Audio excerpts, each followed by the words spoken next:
Chapter 3 of Foundation Stones to Happiness and Success. Foundation Stones to Happiness and Success by James Allen. Chapter 3 True Actions. Following on right principles and methods come true actions.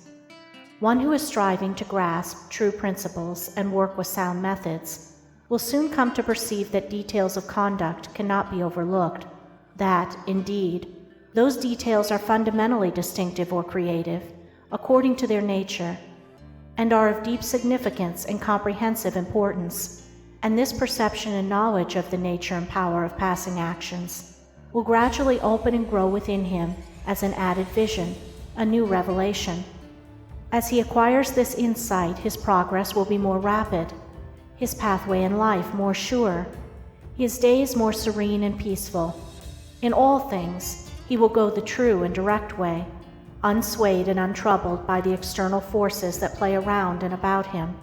Not that he will be indifferent to the welfare and happiness of those about him, that is quite another thing, but he will be indifferent to their opinions, to their ignorance, to their ungoverned passions.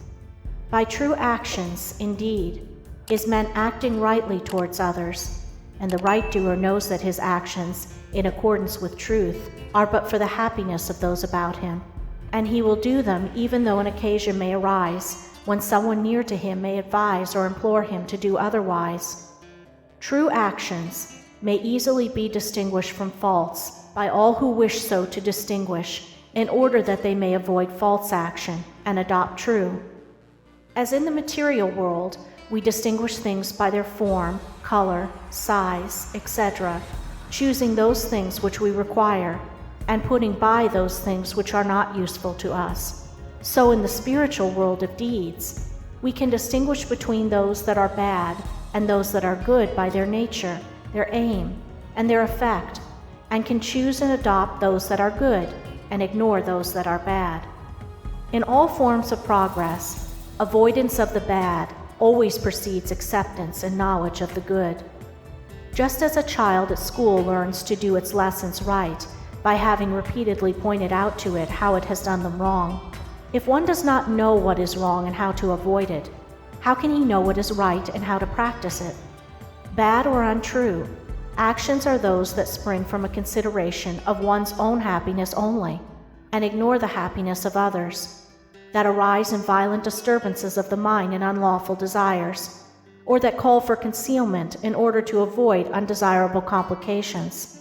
Good or true actions are those that spring from a consideration for others, that may arise in calm reason and harmonious thought framed on moral principles, or that will not involve the doer in shameful consequences if brought into the full light of day. The right doer will avoid those acts of personal pleasure and gratification which by their nature bring annoyance, pain, or suffering to others, no matter how insignificant those actions may appear to be. He will begin by putting away these. He will gain a knowledge of the unselfish and true by first sacrificing the selfish and untrue. He will learn not to speak or act in anger, or envy, or resentment, but will study how to control his mind, and will restore it to calmness before acting. And most important of all, he will avoid, as he would the drinking of deadly poison, those acts of trickery, deceit, double-dealing, in order to gain some personal profit of advantage, and which lead, sooner or later, to exposure and shame for the doer of them. If a man is prompted to do a thing which he needs to conceal, and which he would not lawfully and frankly defend if it were examined of witness, he should know by that it is a wrong act, and therefore to be abandoned without a further moment's consideration. The carrying out of this principle of honesty and sincerity of action, too, will further lead him into such a path of thoughtfulness and right doing as will enable him to avoid doing those things which would involve him in the deceptive practices of other people. Before signing papers, or entering into verbal or written agreements, or engaging himself to others in any way at their request, particularly if they be strangers, he will first inquire into the nature of the work or undertaking, and so, enlightened, he will know exactly what to do, and will be fully aware of the import of his action. To the right doer, Thoughtlessness is a crime. Thousands of actions done with good intent lead to disastrous consequences because they are acts of thoughtlessness. And it is well said that the way to hell is paved with good intentions. The man of true action is, above all things, thoughtful.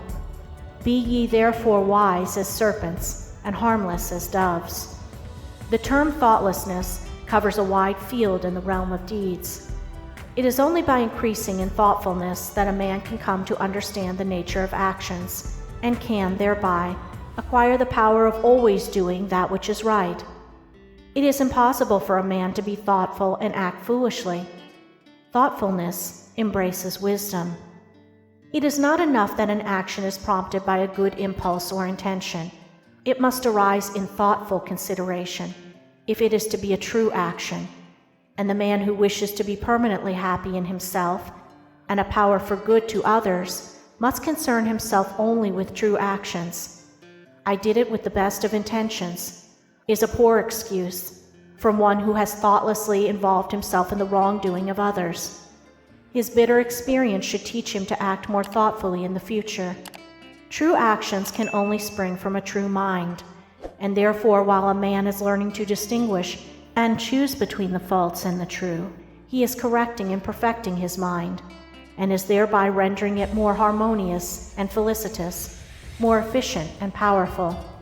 As he acquires the inner eye to clearly distinguish the right in all the details of life, and the faith and knowledge to do it, he will realize that he is building the house of his character and life upon a rock, which the winds of failure and the storms of persecution can never undermine.